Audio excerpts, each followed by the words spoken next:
Lucasfilm apparently, Star Wars apparently wants us to join in this little game of false flagging the community. They want us to participate in this little game of debating whether or not the Star Wars fans are racist or bigoted or misogynistic or all these different isms, and I don't want to play the game with them anymore.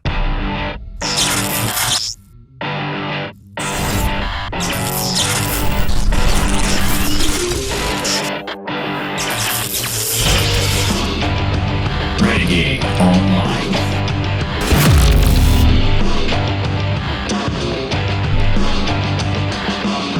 All right, folks, welcome back to another great day here at Valiant Renegade. It's good to see everybody out there again. And of course, if you're like one of the many folks watching this video right now and you're not yet subscribed to the channel, please take a moment, hit that like button, hit that subscribe button, hit that notification bell, share this sucker out on your social medias. And of course, as always, do leave a comment right below the video before you head out. We try to respond to as many as we can, although we're getting more and more of them these days. It's getting a little bit more difficult, but still trying to stay on top of that. And once again, from thatparkplace.com and That Park Place on Twitter, I've got my buddy WDW Pro. Welcome back, Pro. How you been? Well, it's fantastic to be back. I am doing quite well. It's getting hot, and having a good time. But I'll tell you something else that's hot, and that is the Valiant Renegade channel. I've been seeing you popping up all over the place on YouTube. Quite the prestigious fellow, and so, joy to get to join you, sir. Yeah, I'm glad you're here because we've got a bunch of stuff to kind of go through today. All of it with the Star Wars news coming out of Star Wars Celebration, and then some of the other stuff that seems to be happening since then that they cannot seem to get their own foot out of their mouth, as it were, which is a shame. Just when you think they might be competent, they prove you otherwise. Yeah, so it seems. So, what prompted it was a certain tweet that went out early this morning as we're recording this. About 1 o'clock in the morning, they decided to tweet a bunch of stuff surrounding the Obi Wan Kenobi show, and specifically one of their characters, Riva. Now, again, I have not, as I've told everybody, I'm upfront about this, I've not had an opportunity to watch the show. I don't have Disney Plus, but certainly I have been following all the rumors and the leaks, which it seems like I've read a 6-episode synopsis leak that came out a few weeks ago, and the first 2 episodes, according to what everybody's saying, fit it like a glove. So it seems like we're kind of proceeding down that road, although I won't get into them here. I don't want to do any spoilers here per se. I would say that it's cause for concern that it's following exactly in what the leaks were saying. So it is to the T. It's a little scary. So I think we're going down a bad road here. Hopefully, maybe that's enough time for them to change things before the show ends, but be that as it may. But there's a lot of consternation, or at least alleged consternation, around this new character they've introduced in Riva. And let's show everybody kind of what we were talking about if they haven't seen it, or just to remind them. This is where it started, folks. This is, you can see the date, May 24th. This was posted in Variety magazine, which you can bet your butt that was a plant there from Lucasfilm to go into a magazine like Variety. 3 days before Obi-Wan dropped, hadn't seen a stitch of it yet, and already they were crying bigotry on the part of some Star Wars fans that basically I guess they thought that this show was not going to perform as well as it should have because of Star Wars fandom bigotry. I mean, that's pretty much tacitly what they're saying here, at least to my read. But we had the star, Moses Ingram, who I don't know anything about. She's probably a perfectly lovely lady. She was cast in this new character role, Reva. Again, don't know anything about her. But about the racist Star Wars trolls, harassment, quote, likely will happen. So they hadn't had anything to that point, I guess. But they were positing that, we might see some stuff. And sure enough, it seems like they're going to go ahead and charge now that why it did happen. So, Pro, did you catch up on this story? Do you know where we're at with this? Oh, yeah. Well, this did quite well for us in readership, but it's not going quite so well for Star Wars or Lucasfilm or Disney. And like I was telling you before the show started today, I really don't have any desire to play the game that Lucasfilm wants us to play.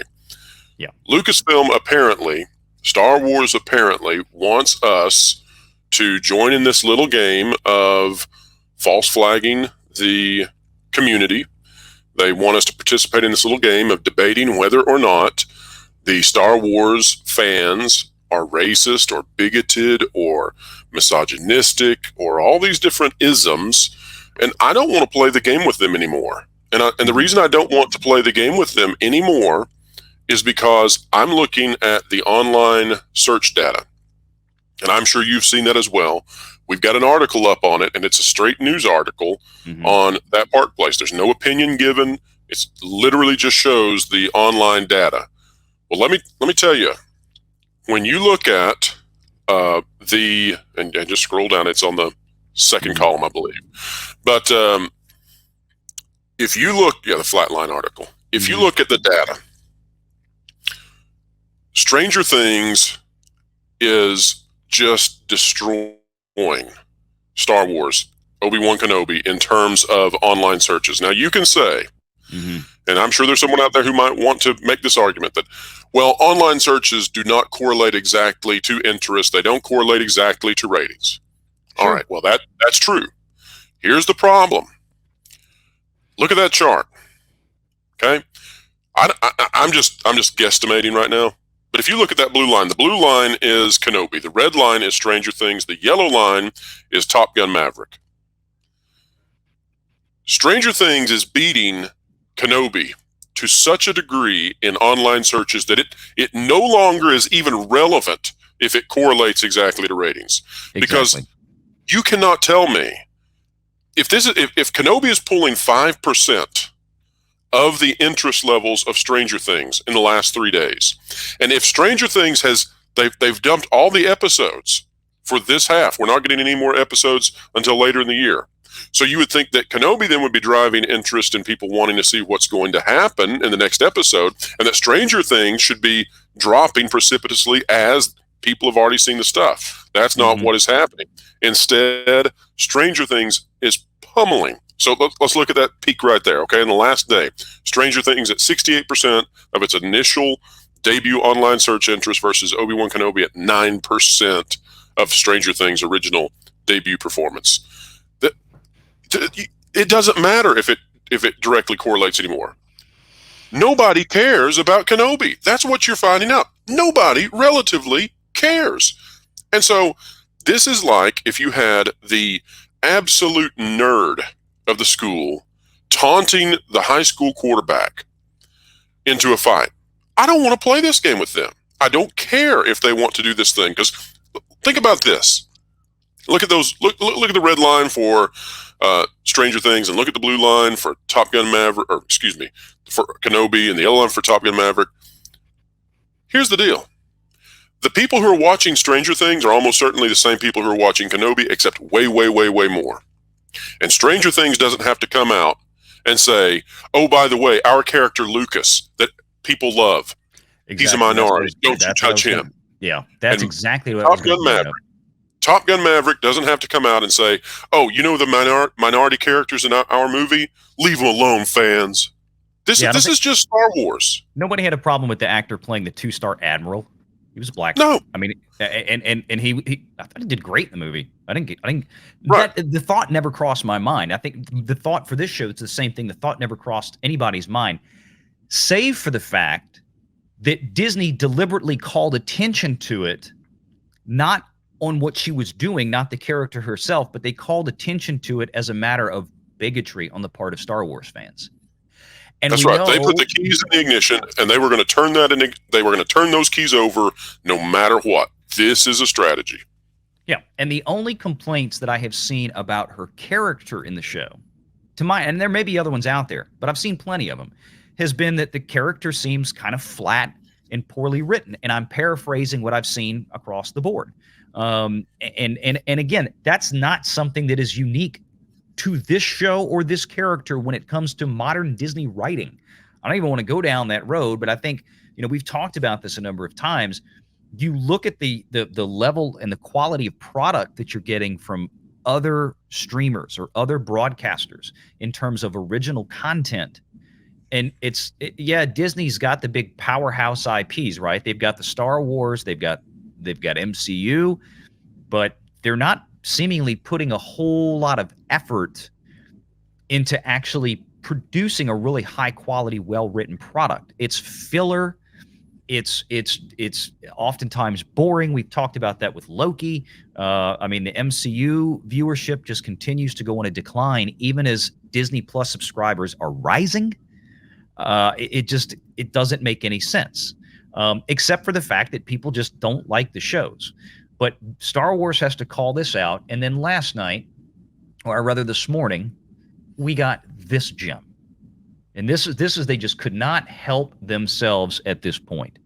And here we go. We got a tweet from the official Star Wars account at 1 in the morning, basically, is what this was. 1 o'clock, 1:15 a.m. Central Standard Time. We're proud to welcome Moses Ingram to the Star Wars family. Great. And excited for Reva's story to unfold. Fine. If anyone intends to make her feel in any way unwelcome, we have only one thing to say: we resist. Now, that was kind of innocuous, more or less. But then, within the same moment, they started responding again, and then this is where it kind of went off the rails.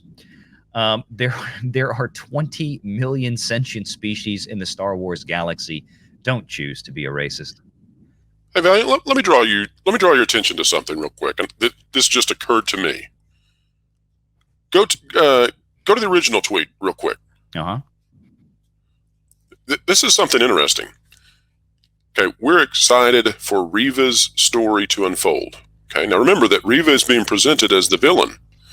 If anyone intends to make her feel in any way unwelcome, we have only one thing to say: we resist. When in the history of social media and entertainment has any company come out and defended their fictional villain character?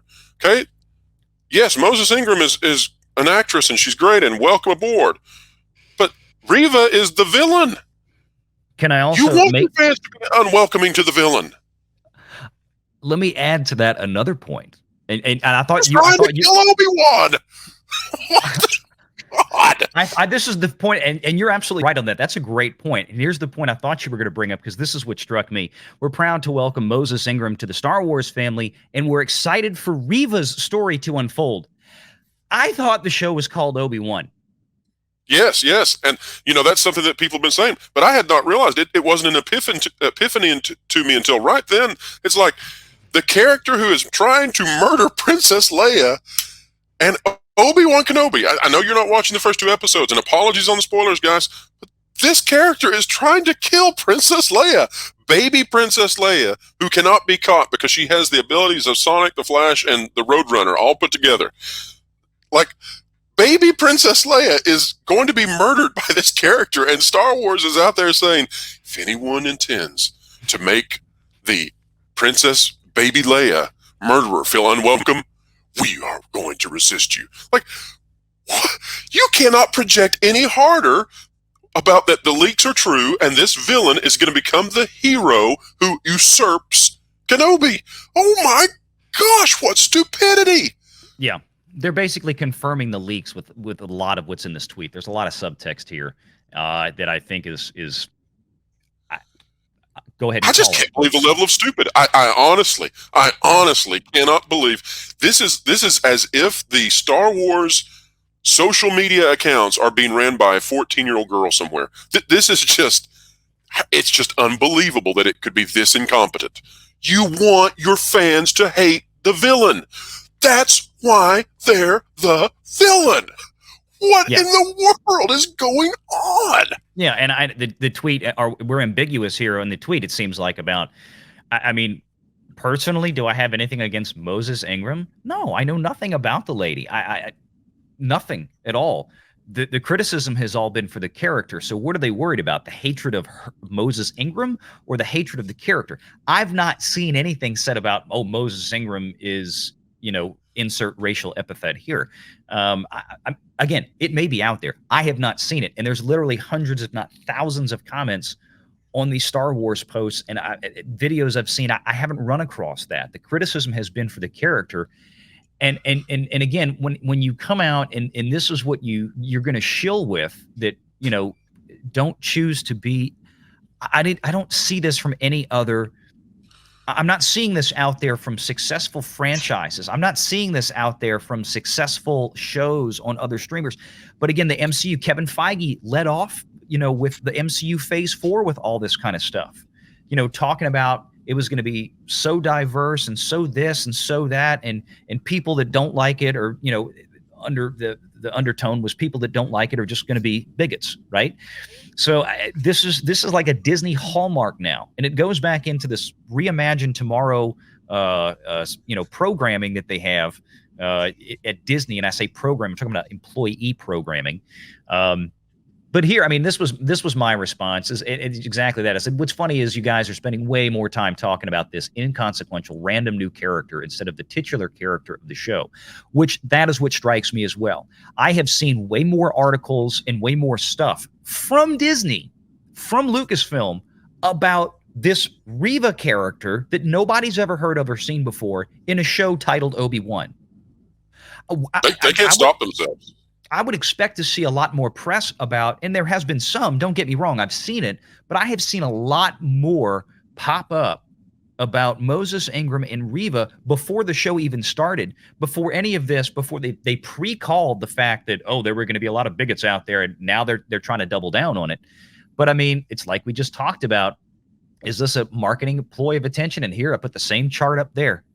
Yep. I mean, that's what's going on to me. All of this. Hey, Valiant, let me ask you a question. Absolutely silliness. Let me ask you a question. Have you watched Stranger Things yet? This new season? Anything of it? Not season 4 yet. No. Okay, so when I started watching the first episode, I was a little concerned through the first half of the first episode. Mm-hmm. Past that, now I'm through 3 episodes. It's a masterpiece. Okay, and it is intense, and it is so intense that it comes right to the edge of you can't stand to watch any more of it. But it never goes over that line exactly. Stranger Things is I mean, this is something. However, let me ask you this. Can you imagine if Stranger Things on their Twitter account put their big bad guy, who I'm not going to say even the name because I don't want to spoil even that, which tells you something, right? That it's that good that I'm not even going to say the bad guy's name. Can you imagine if they came on their Twitter account and said, for anybody who doesn't want to welcome our new bad guy, we have one thing to say. We resist. Okay? Like, can you imagine that? And this bad guy is real. Like, okay, here's the problem with these characters in Star Wars. These villains that we face, these Inquisitors in Obi Wan Kenobi, they come across like Rita Repulsa in the Power Rangers stuff. Okay? They literally go into back alleys and bonk each other on the head and growl and hiss at each other. I mean, it is cartoon level. Oh, I had yeah. Look at your eyes. Yeah, they do. Versus the Stranger Things villain, where I mean, this is at the edge of what you can even stand to watch, but it's so compelling that you have to watch. I mean, this is so bizarre that you would have a villain, and you don't know how to handle people not liking your villain, and then you conflate people not liking your villain with people being bigoted towards your actor or actress. This is bizarre. They don't know how to handle people not liking the character who's supposed to be bad. Yeah, and that's the bottom line. Like I said, it's run by a bunch of overgrown children over there that apparently still have their hands at least partially on the Twitter account at this point. I had hoped by this time we would have moved past that, but it just it seems like that's now. Again, granted, this show, to be fair, this show had completed all of its pre-production, the writing, greenlit. All of this was done, a year plus ago. Right. This has been development for a long time. Yeah. I mean, they've been in development. Well, they've been in development on the show for probably 3 years. They went to principal photography, I think, last year in March. I mean, all this stuff, the script was done. Everything was set up. That was before the whole Gina Carano situation even started. So there's probably some lagging stuff here in the writing from that standpoint with some of those people that we wish really hadn't been writing it. And it seems like even showrunners, if your name especially isn't Jon Favreau, I mean, the showrunners even are still having influence put over them. It's kind of like, I said this the other day, it's like Sam Raimi on the new Spider-Man film. It's still kind of being micromanaged by Kevin Feige, or excuse me, the new Doctor Strange film, not Spider-Man. On the new Doctor Strange film with Sam Raimi doing it, you got some Sam Raimi stuff in there, but it's still basically being micromanaged by Kevin Feige. So even having a guy like him in there, he's not free to do what he would probably otherwise want to do. I think that's the same case here with these Star Wars shows, at least the ones that have been completed a year or two ago that we're just now seeing because of production delays due to the thing. So, any case. But you think about this. So, in my opinion, and correct me if I'm wrong, in my opinion, I don't see any way that this marketing strategy, which they had come up with, so they preempted the sin that they believe that their fans are going to have, and now they're going to prove that the fans have this sin upon them, right? So they've prejudged the trial. Now they've adjudicated the trial. We're only 2 episodes in, and we've got to sit with these characters while they're sliming the fans.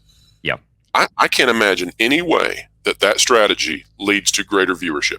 I see no way whatsoever at all. The only thing it can do is harm viewership. What say you?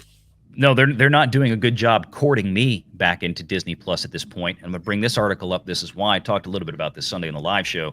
Star Wars versus Marvel, which Disney Plus shows are most viewed. Now, this is from March 31st of this year. So, of course, this does not include a lot of the Moon Knight data, any of the Moon Knight data, really, at this point. So that is, I'd have to go back and pull it up. I think you've done those articles on that. But the Moon Knight really came in around the same numbers as the Book of Boba Fett, which both were lackluster. Yeah. So here's the numbers. Let's 600 millions-ish minutes watched per week. Yeah. So let's talk about the numbers specifically here. Top Marvel. This is an aggregate based on the Nielsen watch minutes that Hollywood Reporter put together. Now, that's what I was going to ask, is if it was Samba TV or Nielsen. So this is Nielsen watch minutes. This is the I like Nielsen a lot better lately. Yeah. Samba just got into a partnership with Disney, so we're going to see where this goes. Oh my gosh. When did that come out? They published it on their Twitter page. It's part of their, Disney is now using them for some advertising services to help. Okay, let me just plug the site real quick. I got to plug this. We've been calling that. Okay. I want anybody who's curious about this, go back to thatparkplace.com where I write. I want you to go to the search bar and just search Samba TV and just look back at our history of covering this, where we've been saying now, gosh, I don't know, 6, 7, 8 months, something fishy is going on between Disney and Samba TV, because every time the ratings would come out from Samba TV, some kind of rapid leak on the ratings, it would favor Disney tremendously, and it would be erroneous. Like when Nielsen would come out, we'd go, this doesn't match. There's no way these two can be right. And Samba TV would favor Disney ridiculously well. And so for months and months, we've been saying that something is not right. So that's amazing that you say that. Did not know that until you said it. I'm going to show it to you in just a minute. But I want to show you this, if you've not seen this aggregate chart from Nielsen numbers. So you can see here, The Mandalorian Season 1 2019 with a total net of 5.42 billion watch minutes. Now, one thing I want to bring up is that I was reading a report. This is part of Samba TV's partnership with Variety, the VIP Plus program, the Variety Intelligence program. They determined that about 95% of the lifetime amount of watch minutes or watches and watch minutes happen in the first 58 days of a drop. Now, they're looking at binge shows, binge models like Stranger Things. But after the first 25 or 30 days, 80% of the watches are done. So, again, very front-loaded. And this is something that Nielsen's looking at, because they're looking at changing the model with advertising. Now we don't get whole seasons of shows drop. Now they break them up into 2 parts and space them out a couple of months, like Ozark and now Stranger Things. But look at the chart. 5.42 billion watch minutes for The Mandalorian Season 1. What is the only other thing that beats it? Mando Season 2 in 2020. Look at the numbers for the Marvel shows. 4.8, 415, 523. Loki got the closest. Hawkeye was absolutely the worst. Book of Boba Fett at 4.4. And yes, I surmise that I think the aggregate watch minutes for Moon Knight was somewhere in the vicinity of Book of Boba Fett. Now, here's the problem with this chart. In 2019, when Mandalorian Season 1 came out, Disney Plus. Now, this is just North American. Actually, I think this is just U.S., if I'm not mistaken. Disney Plus had 25 million, roughly, North American subs. And they have 46 million now with Book of Boba Fett, Hawkeye, and Moon Knight. Does anybody else here see the problem? So you've got 2 lines, and they're getting more and more distant from one another. Yes. They're getting more subs, but the audience for the shows that they're putting on there are stagnating or they're going down. So right. So you got a V-shaped movement going. Yeah. You have a lot of new subs coming in, but they're not watching And again, this is the most expensive original content that they're putting on Disney Plus. By far and away is MCU and Star Wars stuff for the production of it. That's right. $100 million production budgets typically. Yep. And this is what they're yielding. So you got to ask yourself, what are people really watching on Disney Plus? Well, we know there's a lot of kids out there. They're watching a lot of cartoons. We saw what happened with Encanto. Encanto was their biggest hit, 1.5 billion watch minutes a week for almost a month. Stayed at the top of the charts.